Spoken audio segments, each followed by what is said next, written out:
Okay, so yeah, about the trim situation, I want to and I don't want to tell you all about these. Now in the US, the base Engage front wheel drive is $39,950. There are 9 versions of this thing in the US. There's the Empower, the Engage, the Venture with E-Force or without, and then a top trim E-Force all-wheel drive Platinum is $54,190. Yeah, I don't know, Empower, Venture, Engage. In Canada, the Engage front-wheel drive is the first model, front-wheel drive, and then you get the Evolve with the E-Force, which is a dual motor setup for $59,998. That is effectively the best version, the good version to get. Then you get Evolve front-wheel drive. And then this trim, the Evolve Plus E-Force for $64,998. I just want to say that when I reviewed the 2023 model, which was not an E-Force, but an Evolve Plus front wheel drive, it retailed for the same money for front wheel drive. Just throwing this out there, but I'm also, and you're going to be hearing more about this in the future, I have an EV9, a 2024 Kia EV9 Land all-wheel drive. And it is priced exactly $64,995 or $98 or $99, same price. That's the thing. Anyway, in the base model you get a twin 12.3 inch digital IP, 19 inch wheels, heated front and rear seats, leatherette, and a bunch of other stuff. When you step up to the top trim with the Evolve Plus, you get the panoramic roof, the smart door handles, platinum package, adds a power center storage tray, which is kind of silly. Power steering column, ProPilot Park, $71,000 here as you see it now with the two-tone pearl. And just a comment on the two-tone pearl, usually, and I've blasted expensive vehicles that are black and white, they look rental spec. It must be because I'm in a good mood this week, I don't know. But it actually looks good. It looks good. The rear end is still my favorite part of this SUV. It remains very unique and special, different from everything else on the road. Different in a good sense, not like the Mach-E different. I can't believe I said that out loud, but of course I would. Okay, so let's continue the tour. Trunk, as you can see, the hatch is really raked. So 646 liters of boot space. You do get a little bit of storage under here. That's where the cable is for the charging, but it's a nice layout. It's fairly deep. I love these pockets, always great. Yeah.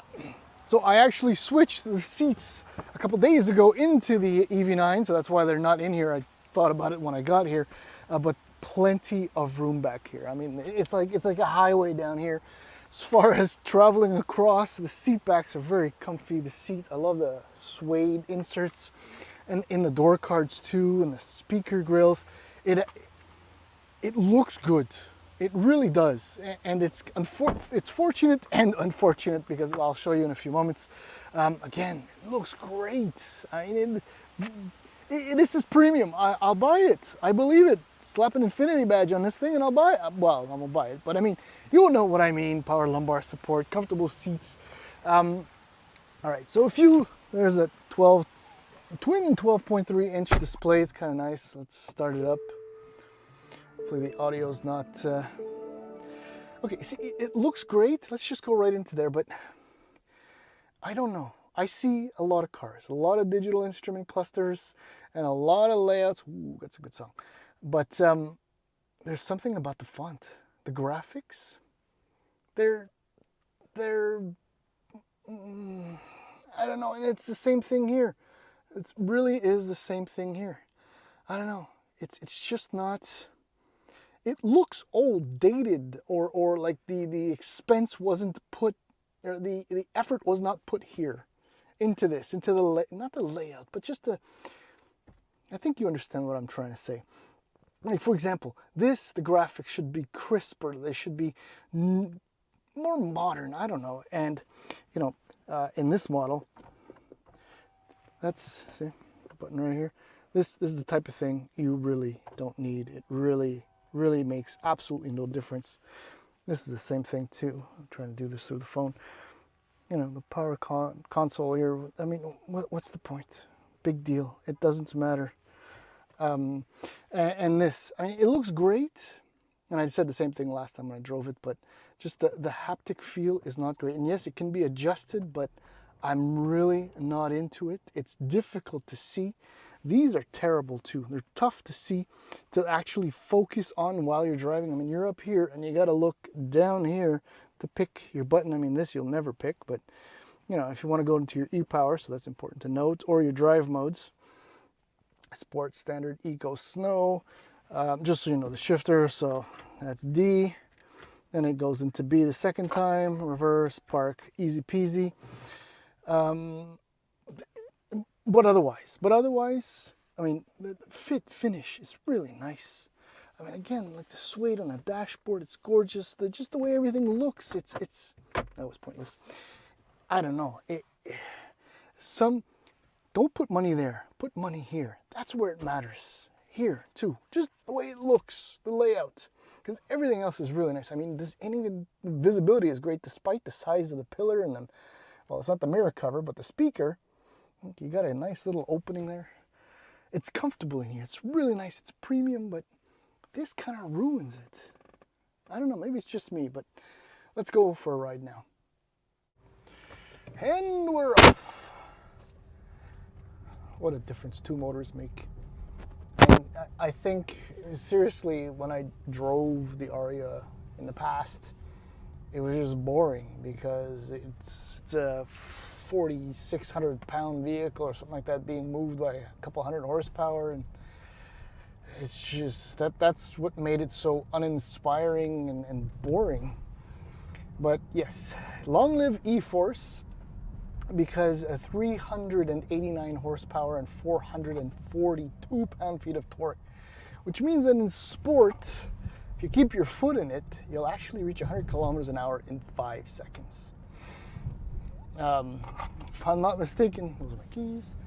I mean, you can give a Z, you know, a hard run for its money. It's a beautiful amount of power for a 5,000 pound SUV. Electric SUV, it's a good amount of power.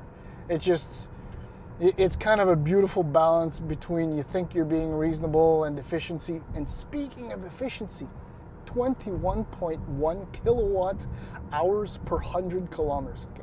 For many, it's still not that, it's not a familiar thing, but the concept is the same as liters per 100 kilometers in Canada, of course, where the lower it is, the better it is, contrary to miles per gallon for our American friends.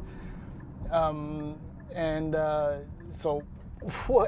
what that means is that, I mean, a lot of the EVs that I'm driving easily consume, and this is under, you know, normal, typical driving, 25, 26 kilowatt hours per 100 kilometers, 21.1. I'm impressed, very, very impressed, which bodes well. I mean, this has the 91 kilowatt hour battery, 87 kilowatt hours usable. That's up from, the 68 or 66 kilowatt hour, damn memory, that you get in the more basic models.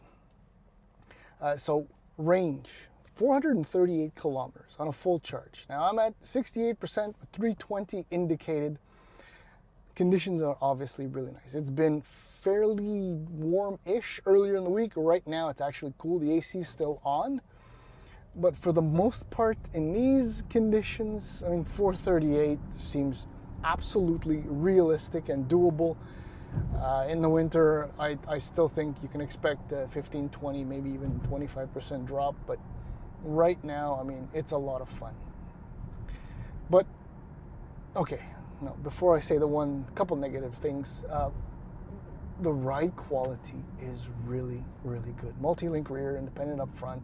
Nothing spectacular going on chassis-wise, but the ride is firm. And then I'm still in my, you know, hood, the Greater Montreal area where the roads are all terrible. And the ride is firm but nice, like a controlled, comfortable, just compliant enough firm. Yet it almost feels sporty. You know, 5,000 pounds compared to, you know, the Range Rover was 6,000 pounds. I think the EV9 is closing in on 6,000 pounds, somewhere around there. This thing feels agile almost, and steering is nice. But so here goes like the negative stuff. And I said the exact same thing in my previous reviews. What I loved about the Leaf was the I-pedal, single one-pedal driving where the car would come to a full stop. I know it's related to the type of electric motors and all that, but you'd think Nissan would bring that, you know, forward into the present, but they haven't. So it's an e-pedal, so that means it'll coast, not coast, but it'll slow you down through brake regen, but it won't bring you to a full stop, which is really unfortunate. The other unfortunate part is that the brake pedal moves in the process, meaning that it goes towards the firewall on its own as you brake, or as the vehicle brakes, but then as you go to reach for the brake pedal, it's a little bit further back or away than you remember. And on top of that, the pedal is spongy. It feels ultra artificial. It's not very responsive. It's just generally, absolutely, I was in sport, that's why the noise was on. I'm just gonna go chill in eco. Yeah, the brake pedal is a terrible, terrible situation. It's just horrible. No one pedal drive is terrible. No multi-way adjustable regen braking either. These are all details that should be, in my opinion anyway, standard across the board for all EVs. And putting it in B doesn't really do much. I mean, it does slightly, barely noticeably increases say brake regen, but it's not. But look, I'm going to summarize this, and it's not the conclusion I thought I was going to come to when I picked this up, because I was expecting what I got in the past. But suddenly this EV has gone up on my list. I mean, the Konas are nice and all of that. Oh, VF8, wow, somebody's brave. Still haven't driven that. If you own one and you live in the greater Montreal area and you want to let me drive it and review it, could be fun. Anyway, just throwing that out there. But I'm still no fan of the Mach-E, and I love the Koreans, but you know, never in a long-term relationship.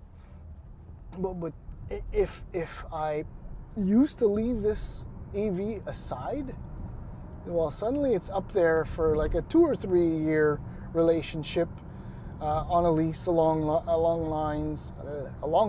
the Ioniq 5 and a few other players. Still like this better than Mach-E. I don't know. I just don't like the Mach-E. It's me. I just don't like the Mach-E. Look at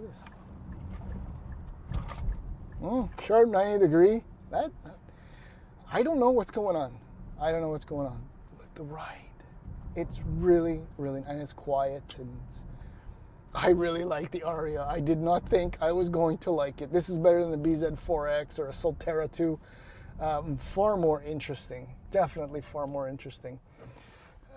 Blazer coming up soon. Looking forward to that. And the Equinox. But that's it. Yeah, I'm done.